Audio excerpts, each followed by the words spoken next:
I know when people come in, they talk about urges, and we've got different ways of, obviously, we're going to explore that. But how do you define what an urge is, and if there is a difference between an urge and a craving, like how do you deal with that inside of your meetings? Well, SMART defines urges as like scratching an itch, like you get poison ivy and you want to just scratch it because you know that it'll feel better for the moment. But then when you scratch it, it's going to bleed and you can get scars and it'll take longer to heal and all this stuff. And so it's like, then you just put, your oatmeal lotion or whatever on it and you wait and it gets better. And it's like, that's kind of what an urge is. Like you just, like if it's alcohol or if it's a behavior, or if it's a substance, whatever it is, it's like you want it and you want it now, but it's like, okay, can I, can I, surf out this urge? Can I wait? Can I prolong? Can I delay? And just like put it off and put it off and then eventually, hopefully, not do it at all.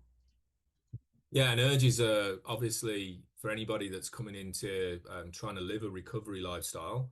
Urges are very, very prominent in the beginning, right? So, um, you know, validating people that are experiencing those things and giving them some skills to work with them. Does anybody else look at urges in a specific way inside of their meetings, or?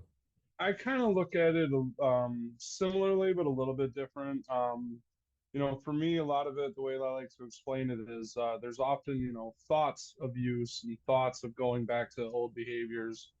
Um, but when it becomes an urge, for me, is when I've started to almost start to make plans to use. When I start to have that, like, oh, well, I've got a couple hours before anyone's going to be around. I could probably get away with. Then that's when those thoughts are starting to turn into something a little bit more dangerous. And that's when I need to actually use a tool or practice some form of a distraction, some way to get away from those thoughts.